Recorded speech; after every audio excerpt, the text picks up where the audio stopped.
Bene, allora inizierei con, volevo completare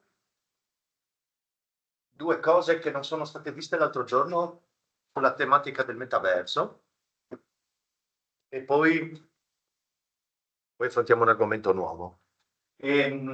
Allora, quello che non c'è stato tempo di raccontarvi l'altro giorno è che durante, vediamo intanto le slide al volo, che sono quelle che vi rendo disponibili.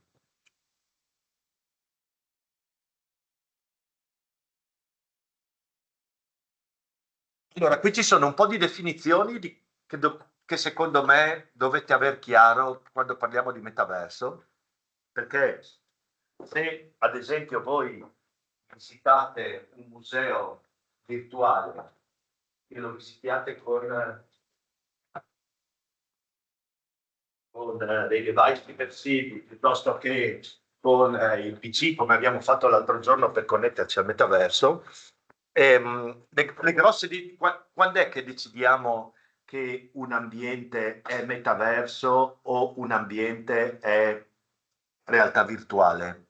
Cioè, rispetto a quello che abbiamo visto l'altro giorno, qualcuno ha chiaro questa differenza? Cioè, avete chiaro che cosa significa visitare il Louvre virtuale o entrare in un ambiente di metaverso? Perché il Louvre virtuale non è metaverso? Qualcuno ha qualche risposta? Vai, vai. Non siamo completamente immersi, per esempio, settimana scorsa eravamo in questo mondo virtuale, però non è che eravamo, come dire, implementare di solito abbiamo questo cazzo che siamo completamente. No, ma questo non c'entra. Adesso tu puoi visitare, cioè il Louvre ha una visita virtuale che non è metaverso e la puoi fare sia col PC che col casco, che con i device immersivi, con quello che vuoi. La differenza, cioè noi l'altro giorno abbiamo lavorato nel metaverso. Se visiti il Louvre non sei nel metaverso, indipendentemente dal device col quale lo utilizzi. Le differenze sono alcune cose che sono state dette l'altro giorno, ma forse non sono state sottolineate. Quindi la prima cosa è questa. Un ambiente di metaverso è un ambiente persistente. Persistente cosa vuol dire? Vuol dire che c'è indipendentemente dal fatto che voi ci siete dentro. Quindi non so, se noi facciamo che quest'aula, immaginatevi quest'aula è persistente, voi indipendentemente dall'orario, dal giorno della settimana, aprite la porta, entrate e trovate la roba che ho dimenticato io qua sulla sedia. Stessa cosa deve essere il metaverso, cioè deve essere un ambiente che esiste sempre, nel quale la gente entra, sposta una sedia e quello che viene dopo trova la sedia spostata. Non è come il Louvre che tu lo visiti, trovi i quadri sempre nello stesso posto, trovi sempre la stessa luce, trovi sempre le stesse cose e indipendentemente da quello che fai, quello che viene dopo di te riparte dall'inizio. Metaverso è proprio un ambiente che le persone modificano. La seconda cosa che persiste è le persone sulle quali le persone, cioè se in un ambiente di metaverso c'è una lavagna e voi sulla lavagna scrivete qualcosa, chi viene dopo di voi 3 giorni dopo trova quella roba lì sulla lavagna a meno che qualcuno non l'abbia cancellata, capito? Ok. La seconda cosa è se due persone entrano contemporaneamente al Louvre, ognuno si fa i cavoli suoi e non vede l'altro. Nel metaverso, se due persone entrano in questa stanza, si incontrano. Quindi chi sviluppa delle applicazioni del metaverso lo fa anche perché vuole che le persone si incontrino e scambino i loro pareri. Per esempio, se voi fate una showroom, Nike fa la showroom nel metaverso sulle scarpe, se voi entrate in quella showroom, trovate una persona americana o brasiliana nella stessa showroom parlate di tu che scarpe usi, che scarpe non usi, a me piace quel modello, a me piace quell'altro modello. Cioè è come se voi entraste realmente nella showroom e trovaste delle persone con le quali, se volete, vi scambiate qualche opzione, qualche diciamo, parere, no? Quindi in pratica il metaverso, oltre ad essere persistente, consente l'interazione tra le persone che ci entrano, tra gli avatar delle persone che ci entrano. E qui allora troverete questa slide dove dice per essere definita metaverso una piattaforma deve avere degli ambienti 3D, e vabbè, ma questo anche il Louvre. Deve essere immersivo, quindi io devo potermi muovere all'interno, devo poter, se mi avvicino a una persona la sento, se mi allontano da una persona non la sento più, quindi deve esistere la tridimensionalità e deve essere possibile appunto vivere nello spazio, come devo poter camminare, devo poter muovermi all'interno. Deve essere interattivo, quindi se tu trovi dentro una persona devi poter interagire con quella persona, cioè lei ti parla, tu ti parli, gli rispondi, cioè non sono dei visitatori X che non hanno nessuna interazione tra loro, ma è come se foste fisicamente lì.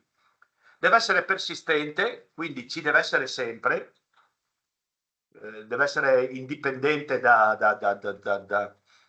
cioè non riparte da zero ogni volta come vi ho spiegato prima. E poi c'è un'ultima cosa che è richiesta al metaverso, è quella di essere interoperabile. Cosa vuol dire interoperabile? Vuol dire che voi siete nel metaverso con la vostra persona, con il vostro avatar, state frequentando una lezione o vedendo una conferenza,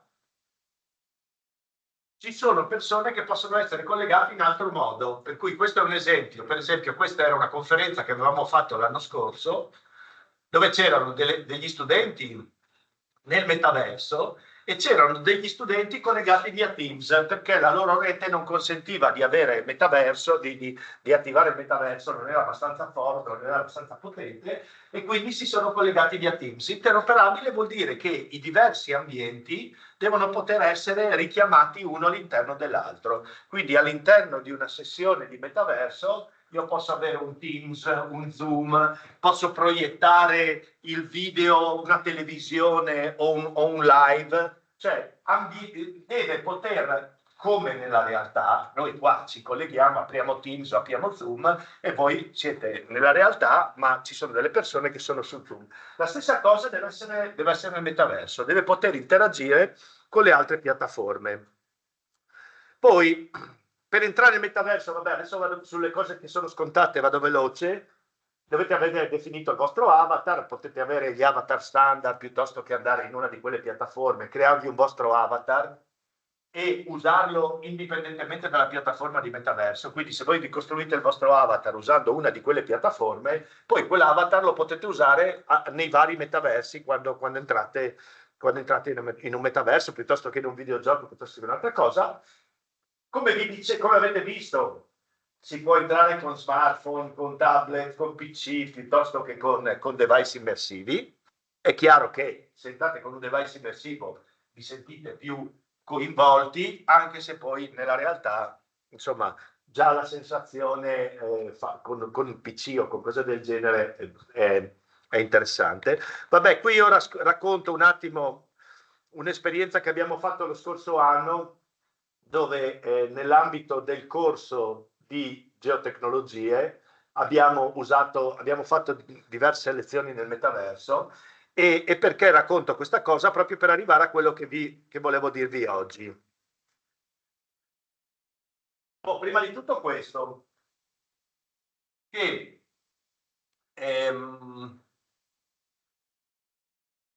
non so se lo sapete, però all'interno sapete cosa sono i corsi XL qua all'Università di Udine? Sono corsi ai quali vi potete iscrivere indipendentemente dal corso di laurea, quindi vi interessa, c'è un corso sul metaverso, c'è un corso sull'uguaglianza, c'è un corso ci sono diversi corsi che vengono erogati a tutti gli studenti. Voi vi iscrivete, sono corsi che sono per lo più online, Uno di questi che abbiamo fatto negli ultimi 3 anni è proprio un corso su metaverso, dove ci sono 7 lezioni. Alla fine poi c'è un esame e si acquisiscono a seconda del tipo di corso. Per esempio il corso sullo sviluppo sostenibile, l'introduzione alla sostenibilità, quello lì è un corso Excel, è un corso dove voi potete partecipare, è un corso online, alla fine del corso avete 2 o 3 crediti, adesso non mi ricordo quanti crediti. Allora, abbiamo fatto uno sul metaverso e cos'è emerso? È emerso questo, intanto che a differenza dei corsi frontali, dove mediamente chi ha nel piano di studi il corso partecipa più o meno il 50% degli studenti, quindi se ci sono 50 persone che hanno nel piano di studio questo corso, mediamente in aula ce n'è 25. A differenza di questo, nel corso sul metaverso erano presenti praticamente sempre tutti. La seconda cosa è che l'interazione è molto più alta, cioè dopo la prima lezione che è un po' così, l'interazione dello studente col docente è molto più alta nel metaverso piuttosto che nella realtà. Perché? Perché hai meno stress a alzare la mano, a fare domande, a dire delle cose, a chiedere perché, non lo so perché, non so che problema abbiate a farle quando siete live, ma la situazione è questa. E in più per esempio, altre cose che succedevano sono che alcuni studenti cambiavano l'avatar, ogni qualche lezione cambiava l'avatar. Allora siamo entrati nel merito di sta cosa e ad esempio alcuni mi hanno detto, io cambio a seconda del mio stato d'animo, quando sono incazzato uso un certo avatar, quando sono rilassato, tranquillo uso un altro avatar, quindi l'avatar è un modo per rappresentarsi diciamo, nel metaverso.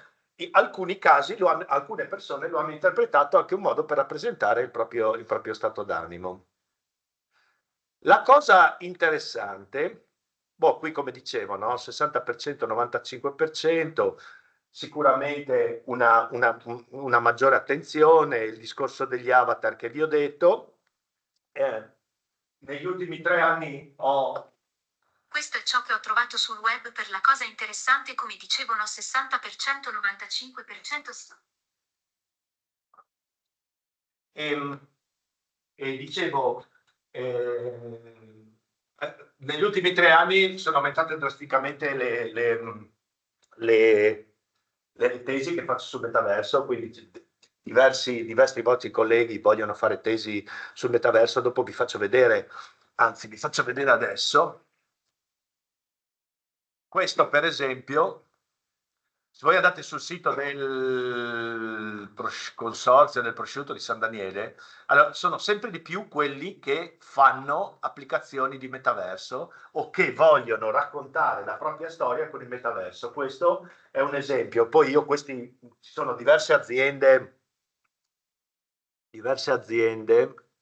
qui vi lascio una lista di siti, di metaversi, di aziende che hanno scelto appunto di sviluppare il proprio metaverso. Perché? Perché tu entri nel consorzio di San Daniele, scegli un avatar, entri nel loro metaverso e qui puoi avere la storia, come viene lavorato il prosciutto, come viene stagionato, puoi interagire con delle persone che ti raccontano delle cose, puoi spostarti da questo ambiente ad altri ambienti. Cioè, qui ci passi un quarto d'ora e ti raccontano come viene fatto il prosciutto. Perché così? Perché è molto più immersivo che non fare dei menu dove si dice guarda così la stagionatura, così questo, così quest'altro. Qui ti muovi all'interno, puoi fare domande, trovi degli avatar intelligenti esperti che ti rispondono e vedi questo passo. Di questi ce n'è tanti.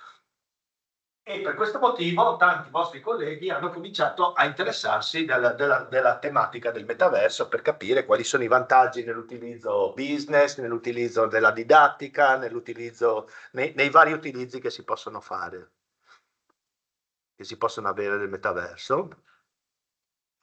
Però la cosa, ecco, più importante invece, che non abbiamo visto, che non è stata accennata l'altro giorno, è che voi quando siete davanti al PC, se avete dato l'autorizzazione, quando avete fatto l'avatar, vi sono state chieste un paio di cose. Se avete flegato l'opzione sì, voglio condividere i dati con la piattaforma, praticamente la piattaforma vi stava guardando e ha raccolto delle informazioni su di voi. Cosa vuol dire raccolto delle informazioni? Allora, users online, e vabbè, questo è banale, in ogni momento della giornata, in ogni momento della lezione, quante persone si sono collegate. Questa è una cosa abbastanza banale. Azioni e reazioni. Guardandovi con la webcam, la piattaforma è in grado di capire se siete felici, tristi, se state ridendo, se state applaudendo, se state facendo delle cose. E tutte queste reazioni sono sempre riferite sia al numero, cioè quanti sono neutrali e quanti sono happy, diciamo, ma anche all'orario in cui questo è successo. Quindi uno può, cioè io docente, posso andare a rivedermi la mia lezione e vedere quante persone erano perplesse nel momento in cui facevo vedere una certa slide e quante persone invece sembravano aver capito o essere attente nel momento in cui stavo raccontando una certa cosa o facendo vedere un video. Quindi questo a me docente aiuta un sacco perché mi aiuta a capire quali sono, che faccio fatica a guardarmi negli occhi in continuo mentre faccio lezione nella realtà. Qui invece sono dati che io posso andare a guardare a posteriori, posso dire argomento per argomento, fammi vedere che reazioni ci sono state, fammi vedere se la gente si guardava intorno o non si guardava intorno, fammi vedere quando hanno dimostrato attenzione e quando hanno dimostrato disattenzione. In più, gli spostamenti o i luoghi più visitati, cioè se io vi avessi lasciato mezz'ora libera di muovervi all'interno dell'ambiente o se voi aveste visitato un museo nel metaverso, chi gestisce la piattaforma è in grado di sapere tutto quello che hanno visto le persone, tutti gli oggetti o i luoghi nei quali si sono fermati di più o di meno, per capire un po' anche se la disposizione, se la tipologia di digital twin, se la tipologia di video rappresentati sono più o meno interessanti. Anche questo nell'ottica di migliorare per quelli che arrivano poi dopo, no? Poi qui item focus, quello che vi dicevo prima, cioè il livello di attenzione durante la lezione.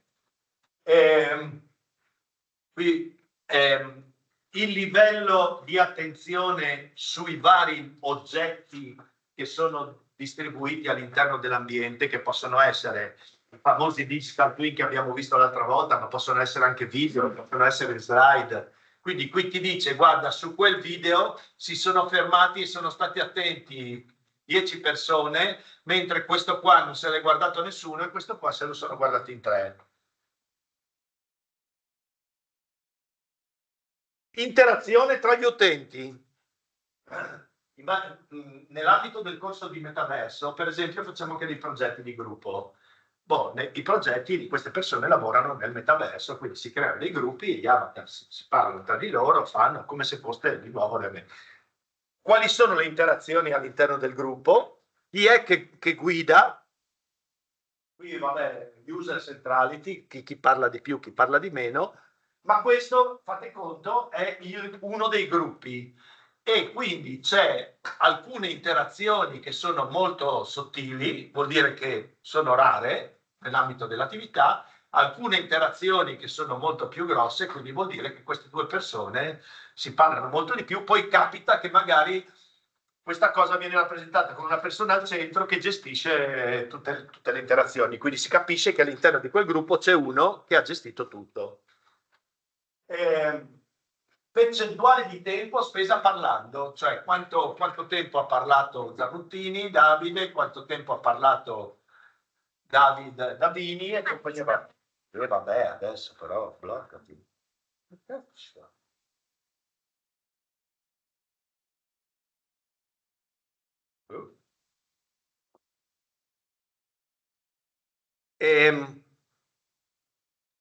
per ogni utente, sempre se avete cliccato il flag, il tempo di attenzione, cioè la percentuale del tempo nell'ambito della lezione nella quale ogni singolo utente è stato attento.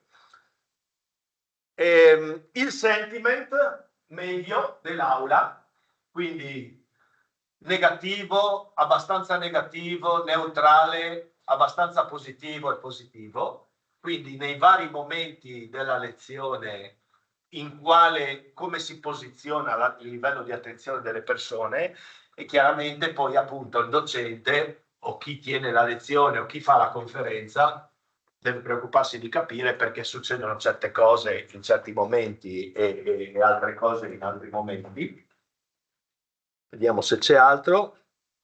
Boh, sì, vabbè, la possibilità di inserire delle raccolte, dei pool, delle raccolte di informazioni.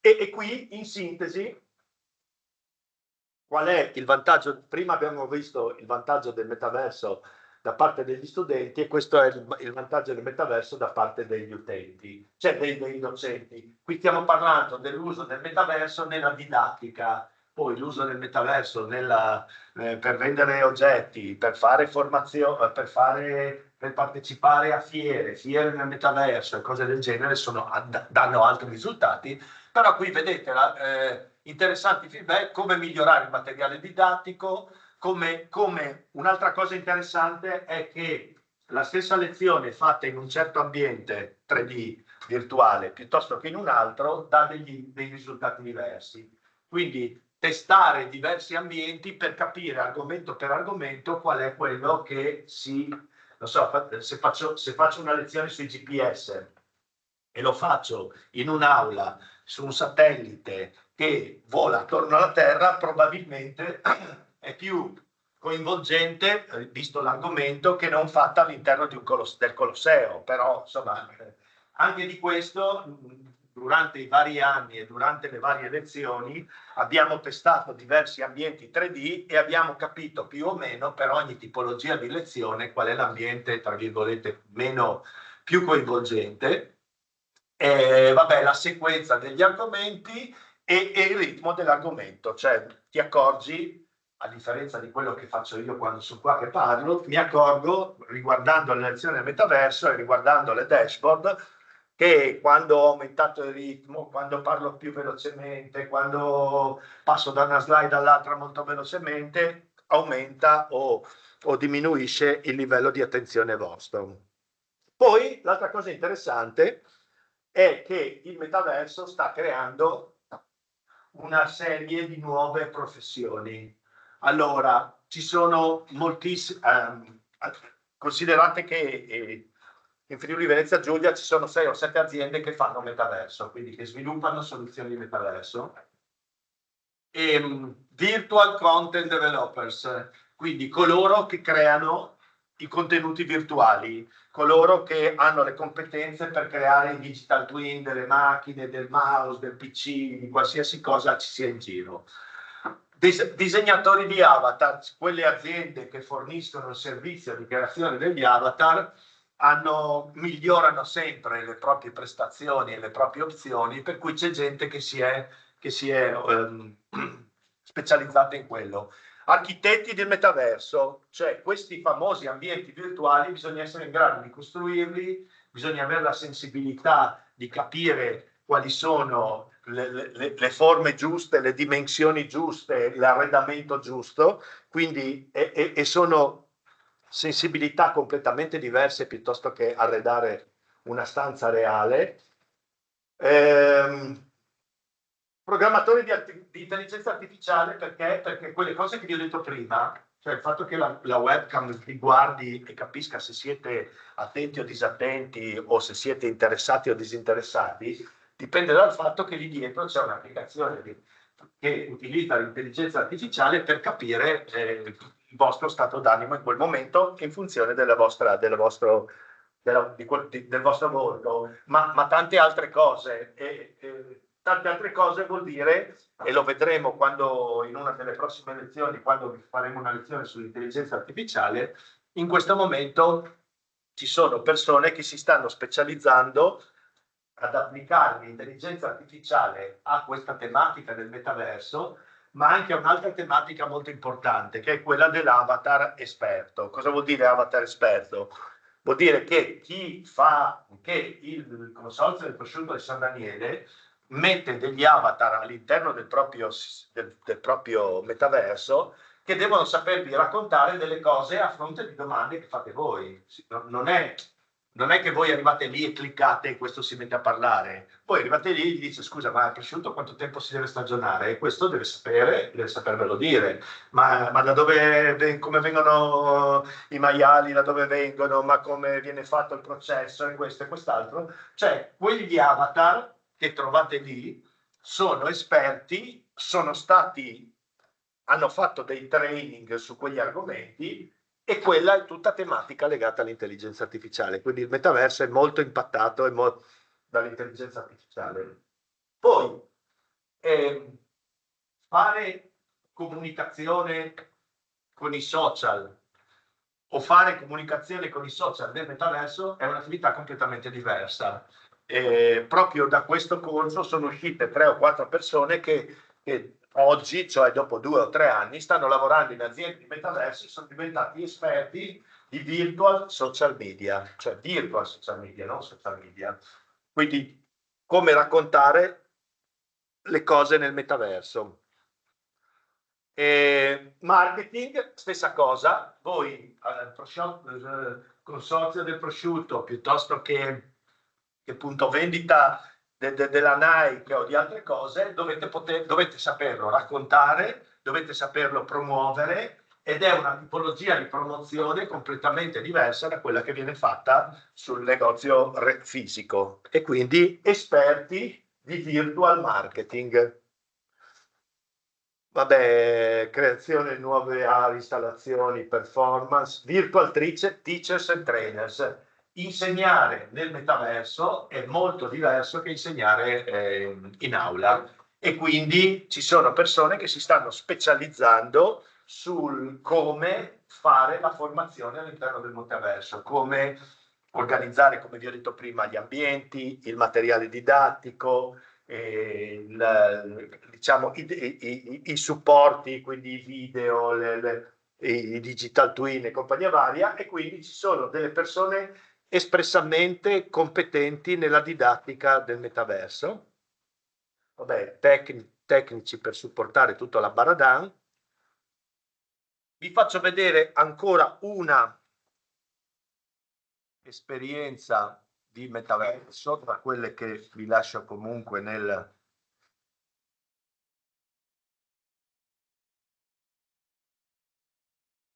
Vabbè, qui c'è... vedrete che ci sono anche alcune cose di Meta che racconta che cos'è per loro il metaverso. Per esempio questo, adesso io qui ho messo di guardare, è un end.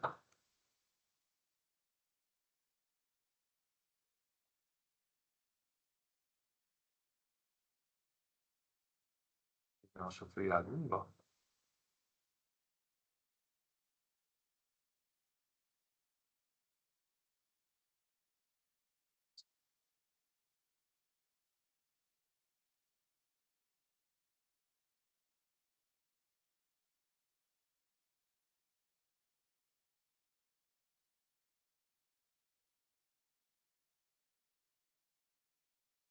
Sì, purtroppo qui non abbiamo l'audio. Festeggiamo tutti il Deghiversario. E che festa per i 15 anni su Deghi.it. I mobili Deghi volano... Ecco qua, questo qui è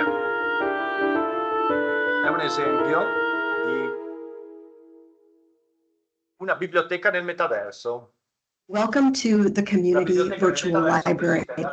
As John said, I'm Dr. Valerie Hill. I have been researching virtual environments for 15 years with a focus on changing literacy as the information revolution turned literacy and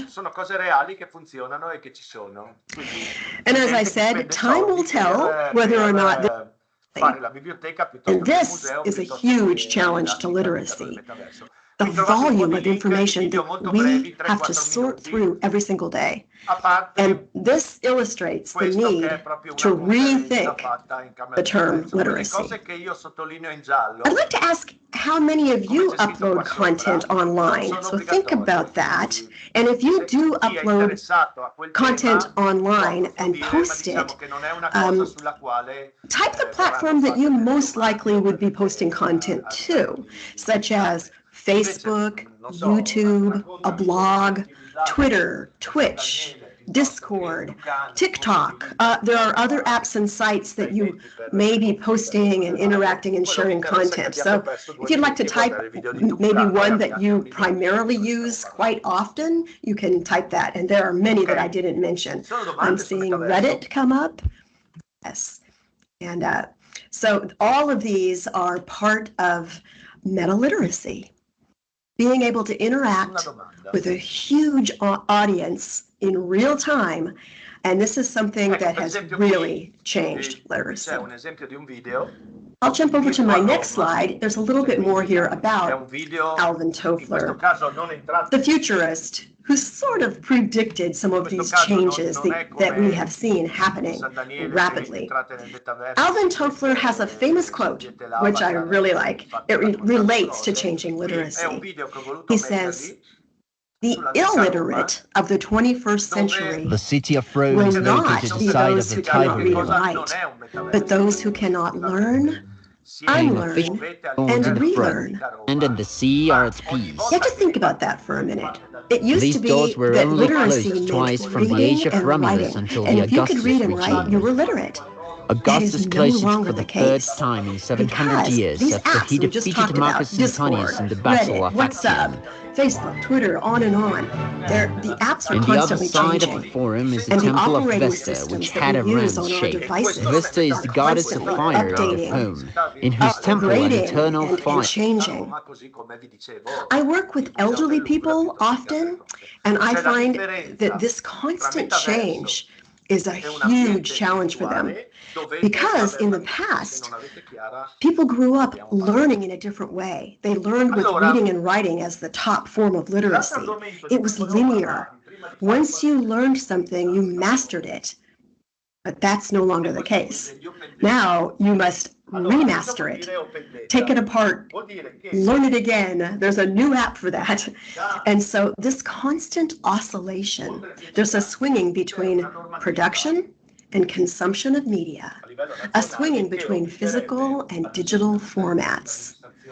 This swinging back and forth between learning and unlearning and changing, this aligns to our philosophical moment, which I call metamodernism. I didn't make up that term, but I follow quite a few professors of philosophy who are adopting the term metamodernism as a term that identifies our philosophical moment in time right now.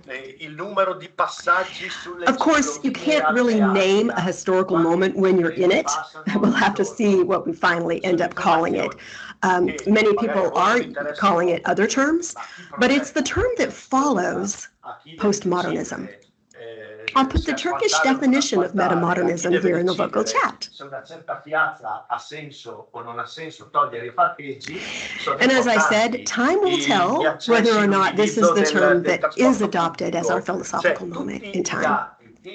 Some people are calling it post-postmodernism, but putting that extra post in there to me sounds a bit redundant. Acquiring knowledge in the past meant that we were climbing this ladder toward final mastery.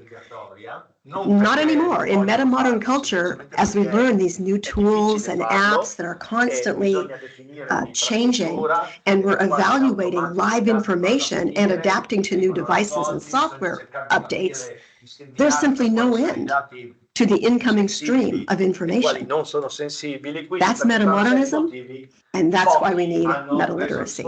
And I'll put a link to my book that John O'Connor mentioned earlier in the introduction, Metamodernism and Changing Literacy, here in the local chat. This addresses the challenges that we're facing today due to all these rapid changes. I believe it's imperative that we each understand our own personal responsibility as digital citizens. I'm going to jump over to my meta-literacy slide. You can see what is literacy now in digital culture. Well, I've introduced you to this term that I feel fits with your personal responsibility at any age.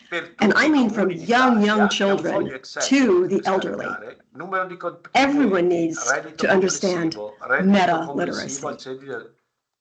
The two people that came up with this term, Tom Mackey and Trudy Jacobson, in 2014 they coined this term to help us better understand how we can be literate now in digital culture as prosumers. This is essential to digital citizenship. You can find more about meta-literacy on the website, metaliteracy.org. I shared a guest blog post on that blog. I'll put the link there if you're interested in hearing a little more about my take on meta-literacy, particularly in virtual environments. But if you zoom in on the circle here on the slide where I'm sitting, you can see that meta-literacy really has a lot of different aspects because we play many roles as a meta-literate learner, as both a consumer and a producer of content. You can see that as a learner and producer, we can be a participant, a communicator, a translator, an author, a teacher. We all teach each other. Peer learning, a collaborator, a producer, a publisher, a researcher. All of these many roles are part of meta-literacy.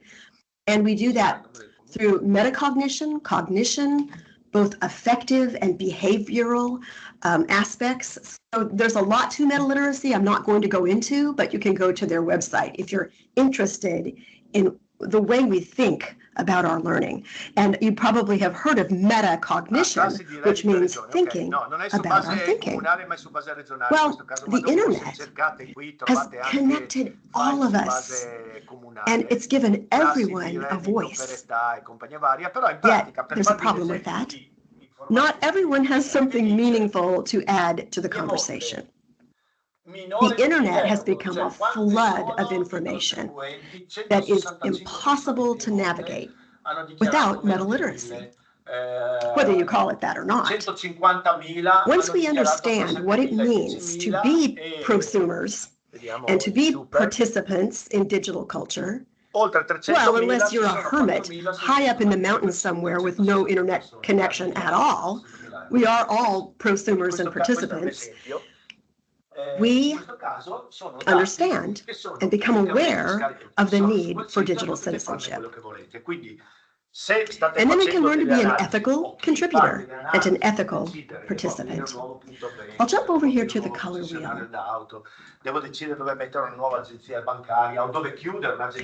As I said, everyone has a voice online, but not everything shared is good or meaningful or even true.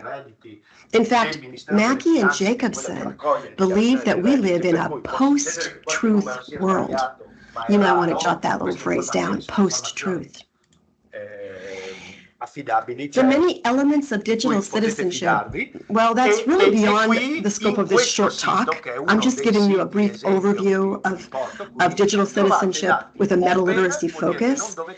But the many elements of digital citizenship cover ethical use of information, cybersecurity and safety, communication online, privacy, and even emotional intelligence.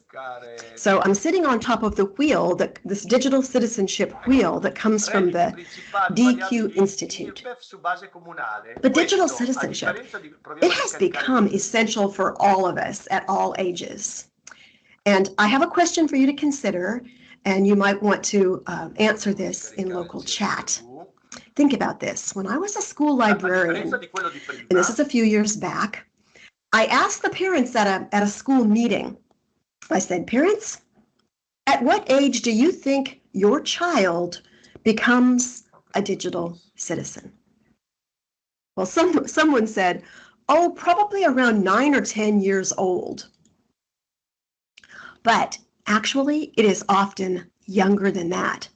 Very young children use digital devices every day. Some of you have probably seen little toddlers on a digital device. And many parents upload a sonogram of their unborn baby on social media. Think about that. Digital citizenship can begin before birth. Think about the children that you know, the young children, maybe brothers or sisters, neighbors or friends. Do you think that they need to know how to be safe online? Yes, I have a little grandson who is 4, and he knows how to do quite a bit on a digital device, just intuitively, because so many of our devices are built to just be so easily adapted by the human hand and by the way that we think. And I want to also ask if you have any concerns about very young children and digital citizenship. It's something really that we all need to think about, perhaps on social media or elsewhere online, on the many apps and games that are available. Many of them so-called educational apps that are not really created with anyone who has an educational background. That's something to consider too. Bad Goblin is saying, I believe we should be completely anonymous. Oh, I love that phrase, because this is a meta-modern problem. For me, I am online only for the reason of educational purposes. I don't really care for personal social media sharing. And so I'm completely transparent and not anonymous. But I totally understand Bad Goblin's point. If we were completely anonymous, privacy would not be such a huge problem. So which should we be? Open and authentic and transparent, or completely anonymous? It's a meta-modern conundrum. And what about teenagers? There's a lot of research coming out about the problems with teenagers and self-esteem and the constant addiction to their social media. I've heard some teenagers sleep with their cell phone right beside them. It's almost become an appendage to their hand, and perhaps they have become cyborgs. If you look up the definition, yes, most of us have become cyborgs. Bad Goblin also says the places where children access the internet must be under family control until a certain age. So important for parents to understand where their children are, what kind of information and what kind of individuals they are interacting with. Of course, it takes the parents some time to look into that and make sure that they're setting all of those limits. You can see on this wheel, there's many aspects of digital citizenship that I'm not going into today, but we'll touch on them because they all interrelate with literacy. Have any of you encountered oversharing on social media, where you found information that really was nobody's business, that you didn't really want to hear about or see, or cyberbullying, which is another problem with young people and their self-esteem. Of course, we've always had bullies, but it's a whole different thing when you're bullied online and it's public and everyone sees the things that are said about you, and very young people who are forming their identity find this very challenging. It's led to severe consequences. And yes, Johanna says a lot of stuff goes under the radar. That's true. There's a lot that that's not apparent to us. And from the sheer volume, no one can keep up with all of the social media anyway. But there's also, with cybersecurity, under the radar, we have the dark web. I have a chapter in my book all about the dark side of digital culture. And I am not a cybersecurity expert, but I do have colleagues here in the virtual world who know much more about cybersecurity and have done presentations on it. It's something that we all do need to be aware of. Sarah mentions it depends on what's considered oversharing. Absolutely. Some people might think just telling some of your personal life what's going on is oversharing, where others might think it depends on the content of it and the type of images you're sharing. That's emotional intelligence intelligence when you understand your audience and what needs to be shared and what is inappropriate for that audience. And one problem is on social media, there's a blurry line between personal, private, and professional, public. And that line sometimes is so blurred that there's really no difference. And that's what's become a real problem. That happened before people understood best practices for social media.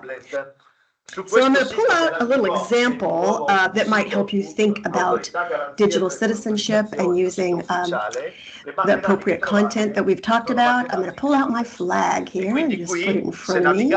This is the Think Before You Post flag. And I'm going to drop all of you a copy of it, so you'll all be able to take away today a Think Before You Post flag. Think, T-H-I-N-K.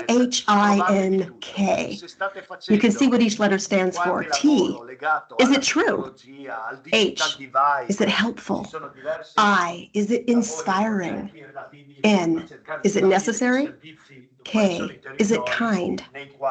If you think about those questions, and if young people would think about those questions first, that might lead to less oversharing, less cyberbullying, and less shouting out meaningless nonsense that clutters our daily intake of information. So we talked about teenagers. Have any of you encountered any of the cyberbullying that I talked about, or the problem of teens developing low self-esteem that can happen when they compare their lives? My daughter told me that several years back about the problem she was seeing on Instagram, especially with young girls who use filters to make all of their pictures so pretty, and it becomes a competition of who has the prettiest life. And that just adds to the burden of trying to find your identity in life. And I've seen sometimes kids spending more time editing their life than actually living their life. And I find that really troubling, if not sad or frightening. Even the elderly need to know about cybersecurity and oversharing. They sometimes run into scams and are easy targets if they don't understand, how professional a scam can look, a phishing scam. So all ages, from tiny tots through the elderly, need to understand meta literacy. And as I said, for the elderly, scamming, privacy issues, those are quite a big problem. So it really concerns all of us, no matter what generational age group you belong to. And I'm going to jump over to my next slide. Meta literacy in meta-modern culture requires balance. And balance is a key word in meta-modernism as we oscillate among opposite concepts. I mentioned I was a school librarian for 20 years, and during that time, I witnessed the close of the Gutenberg parentheses. Now, in the physical world, I'm holding my two hands up like two parentheses, and inside those two parentheses is Gutenberg. The Gutenberg parentheses have closed. The Gutenberg press came out around 500 years ago, in early 1500, and around the turn of the century, 500 years later, the Gutenberg parentheses closed because print, the book, is no longer king of the information hierarchy. That parenthetical moment in time for 500 years, print was king. Print, books, everyone read books and things in print, and now print is no longer king, those parentheses have closed. I do see someone has mentioned some of the problems we talked about, all different age groups needing meta literacy. Bad Goblin says that he saw someone in a computer group on Facebook spelled it wrong, and then everyone insulted him and went after him, and it made Bad Goblin feel bad. Insulting like that, and that speaks to grammar too, and how in digital culture it is so fast that typos, grammatical errors they've become acceptable because there's often not a lot of time for revision. And we need to respect that and not point out people's mistakes in a rude way and insult them, but realize there are times when we must use good grammar and revise, and there are times when we have to just let that go. It's just too fast. So, excellent example of how literacy has changed. Emojis, typos, those are fast ways to communicate that we didn't have prior to the close of the Gutenberg parentheses. Now that the Gutenberg parentheses have closed, fixed print media like books, they were fixed, they were set in stone, like the stone, like stone carvings, the first literacy.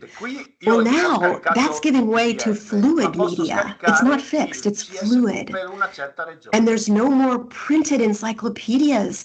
The last one I had was from about the year 2000, the turn of the century, and I would bring the fourth graders over and let them hold these encyclopedias in their hand and turn the pages. And I told them, you won't find these in the future.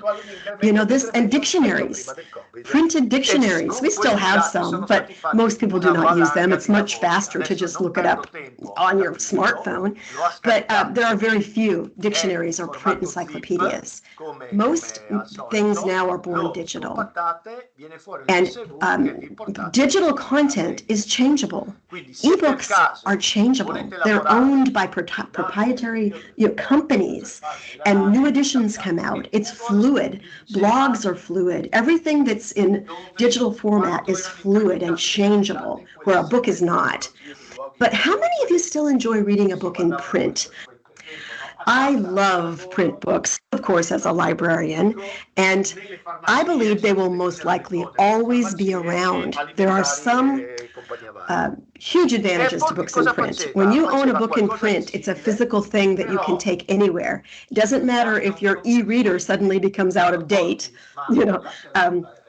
you still have your book and it's yours and you can read it anywhere you go. But there are advantages also to digital formats. And many of us use ebooks, of course, websites, databases, videos, podcasts, blogs, and a million apps. We all juggle all of these tools, sometimes simultaneously. Some of you right now may have this window open. There's often other devices around us. Many people I know have two screens up at all times. We juggle a lot of digital content, sometimes simultaneously, and that's actually changing the human brain. I have a chapter on how the human brain is changing and being impacted by the internet and how that changes literacy in my book. So this juggling that we're doing and this balancing act, it's a meta-literacy skill and that it's part of digital citizenship. It's so easy to just get sucked away by the stream of social media into a self-absorbed whirlpool, just whirling around us. It's a never-ending stream. And have you ever felt this little tug, like say you're waiting in a doctor's office or for an appointment, or you're sitting in the bus. I've looked around on a city bus and every single person was staring into their phone. There's no downtime to look out the window and just think, contemplate, watch nature. We're compelled to pick up that device because there's the endless stream of information beckoning us. Have any of you noticed that or felt, that it's interesting? I think the word boredom is a word that has changed. Young people, if they feel a little antsy, like there's nothing happening, what do? They reach for their phone. Boredom may be a word that is no longer relevant. And I think this part of this is the dark side of digital culture, because it is changing us as humans, and there is a dark side to that. And I think digital citizenship helps us become aware of maybe sometimes taking a break, maybe sometimes reflecting on things, and just giving ourselves a breath as we balance all of these tools. So not only must we learn to juggle and choose the best tools, But we also have to juggle between worlds, physical, virtual, and augmented. Here we are talking about all these tools inside a virtual platform. It's a bit ironic. Choosing the best space for a specific purpose, working or gaming, social interaction or learning. Where's the best virtual space and what are the best virtual tools for each job at hand? That too is a meta literacy skill. And this balancing act has actually become a personal responsibility. Sure, your teachers can help figure out where you're going to go to learn, but you as a person have to figure out where you're going to live with these digital tools around you 24/7. And that's what really young people now have to understand. New platforms are emerging constantly with virtual reality headsets. And by the way, do any of you have a virtual reality headset? Because we're in a virtual world, and I consider this virtual reality because virtual reality is a reality, a simulated reality, and we're in a simulated reality. We're just not on a headset. I have a VR headset, and I've been in many VR platforms. None to date have I found as high quality as where we're standing right now for actual learning and interacting with each other. But they are emerging, and there's a lot of hype about VR. There's also 360-degree videos that are becoming mainstream. And all of this relates to meta literacy. And indeed, it is a balancing act. I'm going to jump over to metamodernism and sit on my metamodernism slide. There's a spiral. And, you know, all of life is built on spirals. Nature has a plethora of spirals within plants and animals, and even our DNA. It's a spiral. Life is a spiral. Learning is a spiral. The seasons are a spiral. And as you go around and around, you go back again each time through each season, spring, summer, fall, and winter. But each time you go around, it's new. That's really what metamodernism is like. It's spiraling and swinging around and around, but yet taking the past, building on it, and bringing in the new. So the information revolution changed literacy forever, and we live in a fascinating, fast-paced time, no matter what it's called. But I told you I adopted the term metamodernism in discussion of our current philosophical era, even though there are other names for it in the running, like postmodernism. I present the topic today here in the metaverse, and that's a place where metadata constructs a simulation of reality. So think about that. We're standing right here inside a metaphor of our world. And as you think about that, you are using metacognition because you're thinking about your thinking. About. Meta. Are we overusing this term meta? I don't think so, because it's the only way to describe what we're talking about. Meta being the prefix of about, beyond. When we're talking about these concepts that are a whole new way of thinking about it, meta is the perfect prefix for that, I believe. And I'm going to sit here on this slide that tells a little bit about our philosophical moment of metamodernism.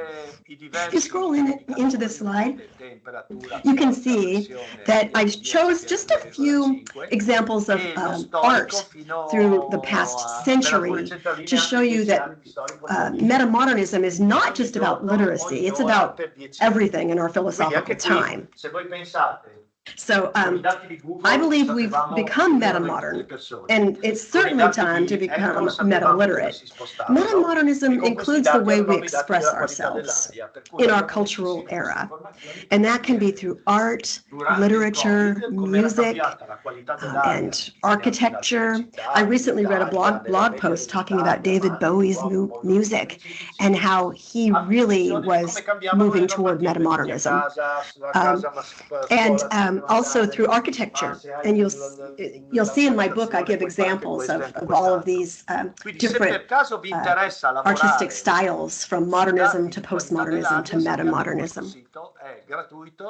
During postmodernism, we heard a lot about tearing down grand narratives, and all the stories that we thought were so true, tearing them apart.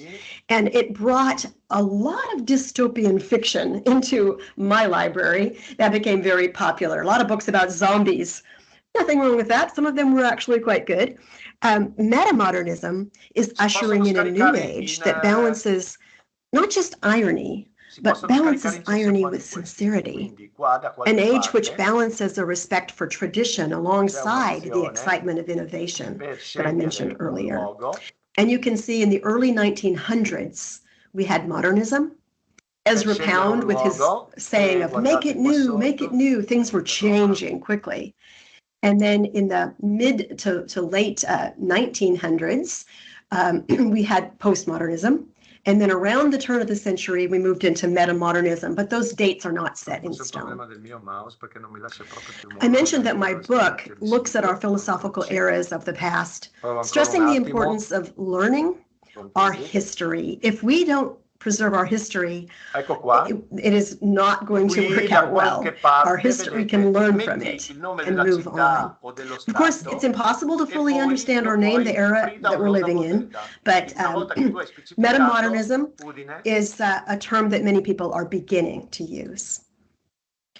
I'm going to jump over on the slide that talks about learning environments, because here we are inside a virtual learning environment.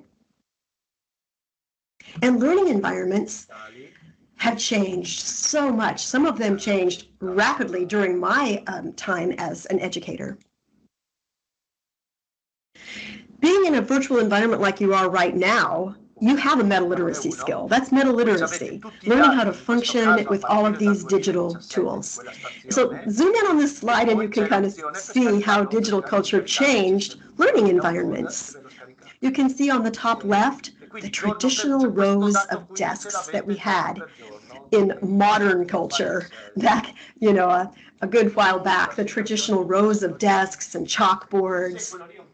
And that has evolved into virtual spaces, augmented reality apps like the one on the bottom left, and also into VR. I've been to many educators in VR meetings.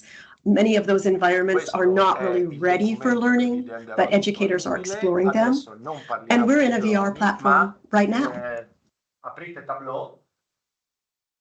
The pandemic has forced many people to use new tools quickly that they really were not comfortable with. And that really wasn't easy for a lot of students and educators.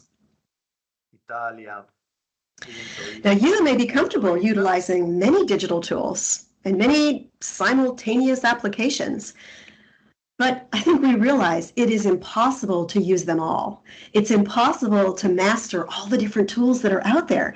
You've got this app that you use all the time, it's great, and then suddenly everybody says, oh, we're going to move over to this platform. We're going to use Slack now, or we're all going to do our project management on Trello, or we've got a whole new user platform that we're going to use. And all of a sudden you have to completely relearn, as Alvin Toffler would say, learn, unlearn, and relearn, and move to yet another app or another platform. That's meta-literacy for sure. And it's not going to stop, because certainly there are a lot of problems that we're beginning to understand with big data companies, and changes may benefit us and help us to solve some of those privacy issues that we're all struggling with. The incredible volume of apps and information online can actually be overwhelming. And there's that acronym FOMO, F-O-M-O. Anybody know what that means? FOMO. It's another way to feel about just too much information coming at you. Yes, Johanna, fear of missing out. It's this little feeling you get that there's something happening and you're missing out on it. So you better reach for your phone, and scroll because you have FOMO. Well, too much information is coming at us. And too much information is just as big a problem as too little information. Think about prior to the Gutenberg press, and think about the Dark Ages when people had little access to any information. It was just a horrible way to live with no information and no communication. But too much information can be as big a problem as too little. And some futurists predict if we don't solve some of the problems ahead of us, there could be a digital dark ages. And I'm going to jump to the next slide in a minute and give you just a little hint about what that means. So yes, it can be a problem. We're drowning in information, and we need to learn how to navigate through it. And then, of course, in addition to too much information, we've already mentioned the problem of privacy. Big data companies have mined our personal data. Some people say privacy is dead. I've actually been saying that for quite some time. I really think Google sometimes knows more about me than I know about myself. I didn't know that I would like that particular pair of boots, but they've been watching my shopping for years. And it's like all of the different things that we put out there that are shared with big data companies really analyzes more about us than we possibly could imagine. So remember, I mentioned the dark side of digital culture. We do have tremendous obstacles that we have to overcome in digital culture, and they relate to meta literacy, privacy, cybersecurity, and confirmation bias. Let's see if you've heard of confirmation bias. That's when you tend to follow and friend people who agree with you, people who think like you do. You want to curate a community and a dashboard of incoming information that you agree with. But that's not how we learn. We don't learn by talking with people who agree with us. We learn in combat with others who oppose our ideas. And we have a discourse. We have a debate, and we respect each other and don't take it personally. But that's how we learn. And we're becoming a society that may lose the art of debate because we only want to talk with people who agree with us. I find that a gigantic problem, and it's called confirmation bias. We're biased because we only want to, follow people who confirm our ideas. But I remain hopeful. I can talk about the dark side of society and the dark side of, digital culture and all the obstacles we have to face. But I remain hopeful that these obstacles can be seen as opportunities if we truly become aware of them. And I think some of the younger generation are becoming aware of them. And like the documentary that's out now, The Social Dilemma, people see these problems. They're just not exactly sure how to get away from social media. Jaron Lanier's book, 10 Arguments for Deleting Your Social Media, great book. But how do we do it? That's where everyone is on social media. So we really have to think about that. And Olive Tree is saying, I prefer a conversation, a dialogue as a preference, not very keen on debates. A conversation, Sherry Turkle has a great book called Reclaiming Conversation, because she talks about in that book that young people, particularly teens, they don't have conversations. They even text each other when they're in the backseat of the car. They don't like to talk out loud. And so that's a whole other thing to talk about too, but it does certainly relate to meta literacy. Oh, I just love this next topic over here. And it might be something that you're familiar with, but maybe you haven't given it as much thought as I've done here recently. Stand up and sit back down. Preservation of digital formats. This is a huge concern that's actually important to you, if you think about this. It's important to you. Now, I'm not going to go into it in detail because I could talk on this preservation topic for hours, but look at the photo here. The ancient Dead Sea Scrolls are there, an old cassette tape, some VHS tapes, and some old floppy disks that probably were out before some of you were even born. And some people had content on some of these old formats, and they either broke or they just aged and wore out, or they no longer have a device that can read them, and they no longer can find hardware that could possibly read them, and that data is lost forever. Gone. Now, the Dead Sea Scrolls, they are ancient. We dug them up and we can still read them. Physical formats do have that advantage. If we can salvage them, we can still understand them. Digital formats, when they're gone, they're gone. You can never get them back. And most of our content now is born digital. The Archivist of the United States, David Ferriero, says this is what keeps him up at night. If we don't figure out how to migrate our digital formats as they evolve, we're lost. Right now, an example for you is MP3s. They're the current, top format for music. MP4, top format for sharing your videos. But that will change. And the hardware that we use to watch and listen, that will change. And those are just two formats. There are hundreds of formats out there that are changing and evolving. And I'll just mention too, when I was a little girl, I remember opening a big black photo album. And inside that photo album was a picture of my great grandmother dressed in clothes from long, long ago. And I was fascinated. People don't have photo albums. All of our photos are up in the cloud. If we don't figure out how to, and some people are really good at this, and they're organizing albums, and they're printing out some photos, and even making cool printed books of their photos. But some people don't have time to do that, and they're just all in the cloud. How's that going to affect the next generation? Are they going to even see the pictures of their great-great-grandmother? Or are they going to be too busy taking their own selfie and editing it? Who knows? But thinking about preservation of literacy formats, it's a concern at the national level, at the global level, and at the personal level for you personally to think about, what content are you creating and where is it? And is it archived? And even in virtual worlds, as these formats change, how do we archive this journey that we're on? We like to record machinima, share some of the great things that have been accomplished in virtual worlds, but archival has become a huge challenge for everyone. It's also, as I said, a personal metaliteracy skill, because today, most content is born digital. So I'm going to ask you, do any of you have physical photo albums? Or do you organize your photos on your digital devices? Or with music?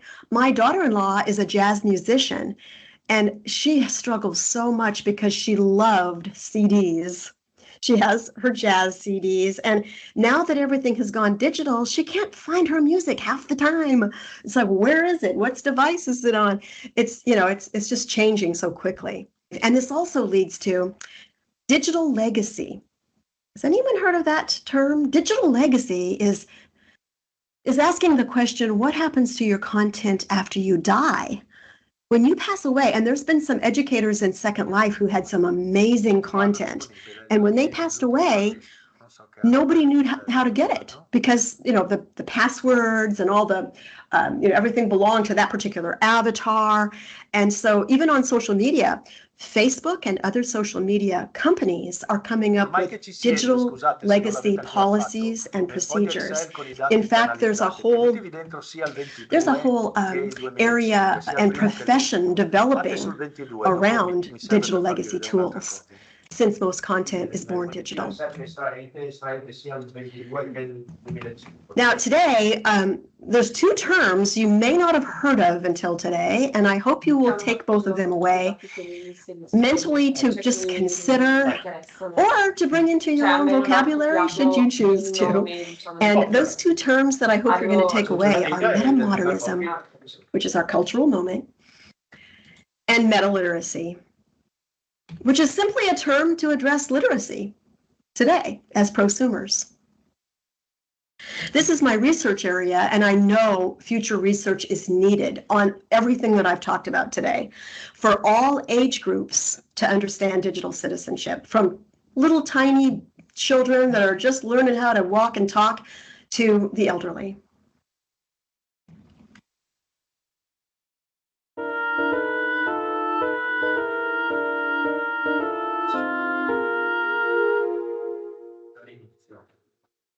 Non funziona l'audio. Allora, audio. All right. Welcome No, everybody non to our funziona, Teaching cioè Spark quando io series. This faccio is the very questo first audio one qua, for una the volta io facevo vedere un video 2024-2025 school year. adesso non si And sente più today is niente, all about the quindi AI faccio così fundamentals, questo and we are video. going to dig into my Però favorite thing, non c'è artificial l'audio. intelligence and Io ho creating messo, non so prompts se è and questo. critical evaluation Senti with che the c'è SWOT l'audio? framework. C'è interno, ma non c'è Thanks for esterno. joining me today. If you have not had a chance to enter your attendance or grab a copy of the handout, I have put that in the chat. Secondo me But forse è because we're questo. limited on No, time, qua. and you guys know these Spark Dovrebbe andare series are sull'esterno, no? really Ma questo quick, forse, però quick adesso si ideas, cambia. quick thoughts, and No, opportunities questo for già- you guys to give us questo your non- thoughts Questa qua. on this, if it sparked Però an di nuovo. interest or not. Ecco, So we're gonna go carica ahead le and get cuffie. started. Prova. Adesso sono So I'm interno, Dr. no? Jennifer Parker. I am a faculty se- development. No. Cuffie dovrebbe essere quello giusto, dovrebbe andare qua. Prova a mettere cuffie. No. Cuffia è questo, però poi non arriva qua. Però ho visto che qualcosa in mezzo è spento, non so se quello è giusto. Guarda, sì, però è spento. Cioè, secondo me, dall'inizio del corso che manca la corrente a quel bigolo lì, adesso il telefono. Deve esserci un cavetto dietro, probabilmente. Dovrebbe essere quella roba lì. Ok, grazie.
Fatto?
Bene, fermatevi un attimo adesso.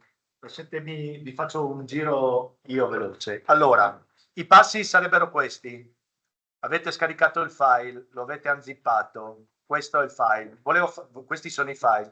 Volevo farvi notare una cosa, che quando scaricate queste robe, se date una letta, per esempio c'è un PDF che descrive esattamente tutti gli indicatori, che vi racconta in Italia cos'è questo, cos'è quest'altro, che vi dice cos'è il glossario, cos'è un'immigrazione ospedaliera, quindi tasso standardizzato, cioè le cose che non sappiamo, sappiate che quelle cose lì le trovate. Allora, abbiamo detto che prendiamo sto file, guardate qui però, mollate le tastiere. Abbiamo detto che l'indicatore giusto era abilita modifica. Allora, l'indicatore giusto era quello, cosa cercavamo? I posti, immigrazione, offerta, posti letto ordinari. Allora, cosa faccio? Prendo questa roba qui, la copio fino al successivo. Tasto destro, copia. Poi aggiungo, creo una nuova tavola, incolla, mi manca i titoli, quindi inserisco una riga qui sopra, torno dall'altra parte, guardate qua, torno in testa, prendo la riga con i titoli, tasto destro, copia, torno nel foglio che ho caricato, vado qui, incolla. Che cosa di tutti questi valanghe di dati abbiamo detto che sia della sanità non me ne frega un cacchio, lo so, elimina. Devo ricordarmi che sono ogni 1000 abitanti, per esempio Italia, mezzogiorno, centro, centro-nord, nord-est, non mi frega, queste righe le posso eliminare. Per esempio che siano dati Istat, non me ne frega un cavolo.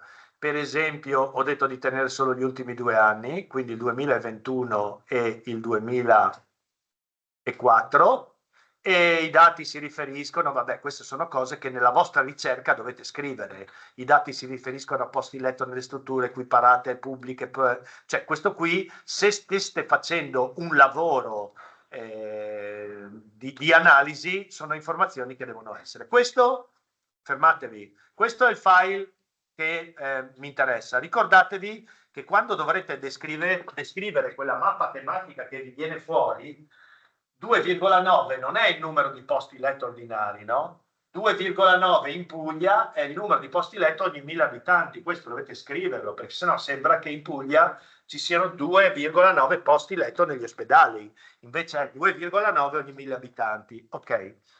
Io vi consiglio di dare un nome a questo foglio, non lasciarlo scritto foglio 1, chiamatelo posti letto.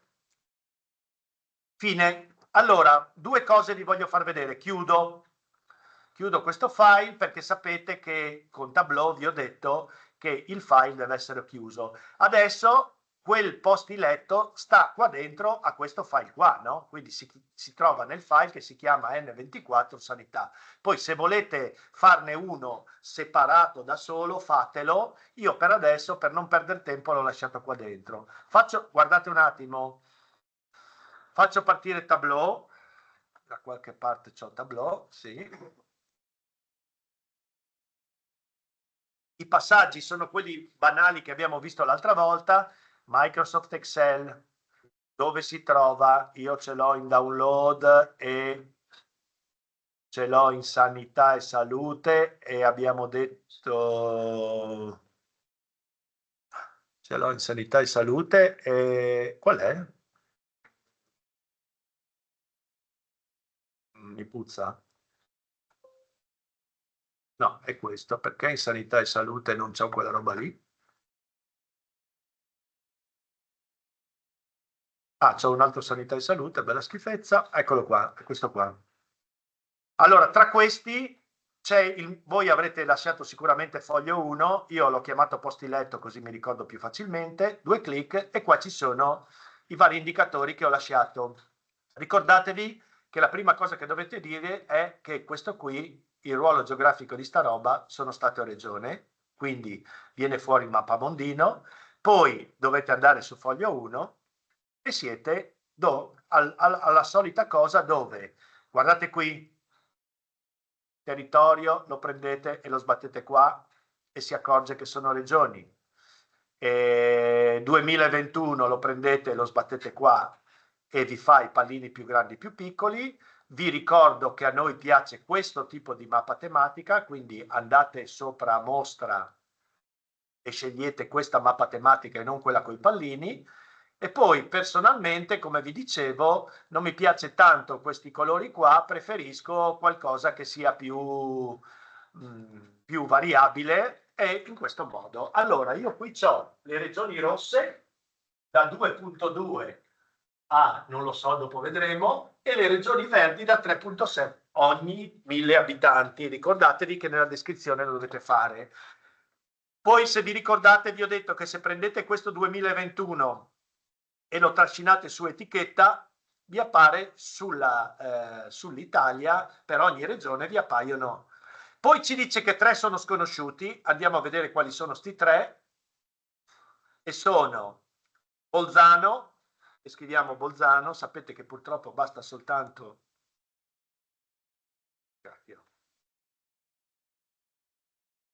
Ah no, scusa, ha ragione. Allora, Bolzano non ce ne frega niente, perché noi ci interessa il Trentino Alto Adige, quindi andiamo qua e scriviamo Trentino Alto Adige, e Valle d'Aosta ci interessa, Valle, perché noi stiamo analizzando le regioni, quindi della provincia di Bolzano e di Trento non ci frega assolutamente niente in questo caso, perché stiamo lavorando sulle regioni. Poi abbiamo visto che non appaiono tutte le etichette perché dove si sovrappongono non le fa vedere, però sappiamo che se andiamo qua su etichetta e clicchiamo consenti alle etichette di sovrapporsi, tac, appare anche quella del Veneto.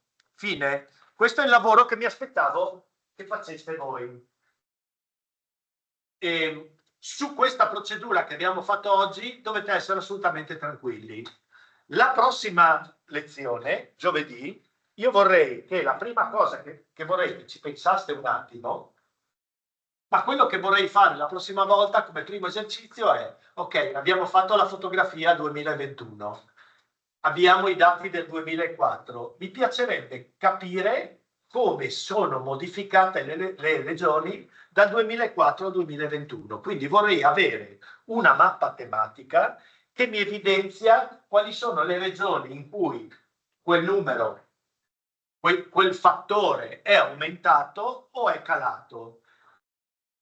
Per capirci, le regioni in cui dal 2004 al 2021 il numero di posti letto ogni 1000 abitanti è aumentato, sono messe meglio o sono messe peggio? Cioè, l'aumento del numero di posti letto negli ospedali ogni 1000 abitanti implica un miglior servizio, giusto? Quindi mi piacerebbe vedere le regioni che sono migliorate, colorate in un certo modo, e quelle che sono peggiorate, colorate in un altro modo. Quindi dovete inventarvi per la prossima volta un indicatore, usando quei 2 indicatori lì, che vi evidenzi quali sono le regioni che sono migliorate o peggiorate. Pensateci per la prossima volta e lo facciamo. Se arrivate 10 minuti prima della lezione, la prossima volta entrate lì dentro, vi prendete il vostro filettino e fate... E discutiamo, perché ci sono tanti modi di fare di raccontare questo miglioramento / peggioramento. Ok? Ci vediamo giovedì.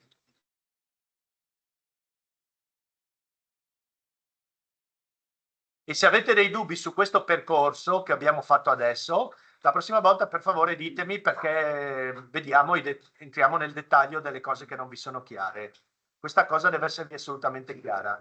Cominciate a ragionare di singole persone o gruppi che vogliono fare insieme il progetto, perché la prossima volta parliamo anche un attimo del progetto. So che la prossima volta è 4? No. Quindi... Cosa? Abbiamo iniziato a fare i esercizi su... Questo è Pablo? Sì, no, perché non abbiamo iniziato a fare insieme, nel senso degli esercizi. Cosa vuoi dire? Il fatto che dovevamo scaricarci l'applicazione, eccetera, che abbiamo lavorato. Oh, io vi ho detto, adesso quello che vi ho fatto fare oggi, io spero che tutti abbiate l'applicazione installata, avete tutto, Cioè... No, dimmi che non ho capito. No,